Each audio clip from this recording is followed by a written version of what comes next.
Assalamualaikum warahmatullahi wabarakatuh. Kami dari kelompok 6 ingin mempresentasikan tentang analisis konflik terhadap kinerja perusahaan. Sebelum kami mempresentasikan materi kami, izinkan kami untuk memperkenalkan diri. Perkenalkan, nama saya Zarina Syifa Bilqis. Perkenalkan, nama saya Rafsanika Putri. Perkenalkan, nama saya Alfi Ulum Hikmah Fikih. Perkenalkan, nama saya Muhammad Baik Hasan Azari. Perkenalkan, nama saya Nabila Kawati. Perkenalkan, nama saya Sisila Syabida. Konflik merupakan salah satu fenomena sosial yang terjadi ketika dua atau lebih individu bahkan kelompok memiliki perbedaan pendapat, tujuan, dan kepentingan. Juga konflik memiliki berbagai aspek, yaitu konflik sosial, ekonomi, budaya, agama, dan lain-lain. Juga konflik tak hanya terjadi pada antar orang, juga konflik terjadi pada perusahaan, negara, organisasi, juga orang dan lingkungannya. Jenis-jenis konflik. Pertama, konflik interpersonal, yaitu konflik yang dialami diri sendiri dikarenakan konflik ini terjadi dalam diri seseorang dan disebabkan oleh nilai, tujuan, perasaan, atau pilihan yang harus diambil. Contohnya, seseorang merasa bimbang untuk memilih antara karir atau pendidikan. Kedua, konflik interpersonal, yaitu konflik yang terjadi antara dua orang atau lebih dan disebabkan oleh perbedaan pendapat, kepribadian, persepsi, dan kepentingan. Contohnya, dua orang rekan kerja berselisih tentang proses penyelesaian tugasnya. Ketiga, konflik antara individu atau kelompok. Konflik ini terjadi karena perbedaan sikap, penilaian, atau perilaku diri seseorang dengan keputusan kelompok. Contohnya, salah satu tim menolak keputusan kelompok dikarenakan dinilai kurang efektif. Keempat, konflik antar kelompok, yaitu konflik yang terjadi antara dua orang kelompok atau lebih dalam sebuah organisasi. Biasanya disebabkan karena adanya perbedaan tujuan, kepentingan, dan persaingan sumber daya. Contohnya, konflik antara dua divisi pemasaran dan divisi produksi yang saling menyalahkan karena tidak mencapai tujuan target. Berikut ada 5 faktor-faktor yang mempengaruhi konflik. Yang pertama, ada perbedaan individu. Setiap orang memiliki cara berpikir, nilai, dan sifat yang berbeda sehingga dapat menyebabkan perbedaan pendapat. Yang kedua, ada perbedaan kepentingan.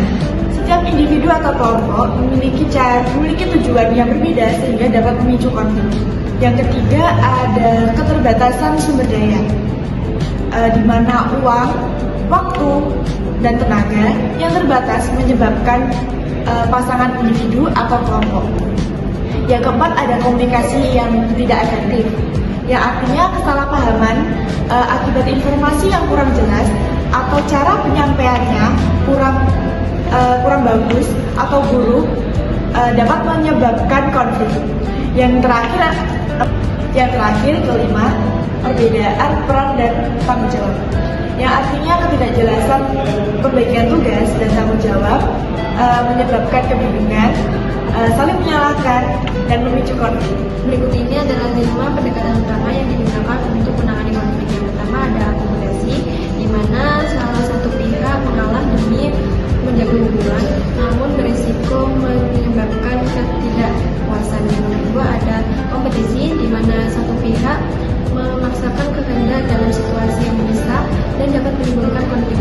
Yang ketiga, kolaborasi, di mana kedua belah pihak saling bekerja sama untuk mencapai solusi yang terbaik bagi masing-masing pihak, meskipun membutuhkan waktu dan juga komunikasi yang baik. Yang keempat ada kompromi, di mana kedua belah pihak saling mengalah untuk mendapatkan kesepakatan atau solusi. Yang kelima ada menghindari, yaitu konflik dihindari sementara selama situasi belum mendukung. Dampak dan pengelolaan konflik tidak selalu negatif jika dikelola dengan tepat melalui strategi yang sesuai seperti kolaborasi atau kompromi. Konflik justru bisa meningkatkan kualitas keputusan, memperkuat hubungan, dan mendorong inovasi. Fokus utama dalam menghadapi konflik bukanlah menghindarinya, melainkan mengelolanya secara efektif dan konstruktif demi memberikan kontribusi positif bagi individu dan organisasi. Agar konflik dalam organisasi dapat dikelola secara efektif dan berdampak positif, perlu ditingkatkan komunikasi yang terbuka dan jelas, pembagian peran serta tanggung jawab yang tegas, serta pengembangan kemampuan manajer konflik seperti negosiasi dan pengendalian emosi. Selain itu, organisasi juga perlu mendorong budaya kerja yang saling menghargai dan kooperatif, serta melakukan evaluasi berkala agar setiap konflik dapat menjadi pembelajaran untuk perbaikan ke depan. Sekian video materi dari kelompok kami, kurang lebihnya mohon maaf. Wassalamualaikum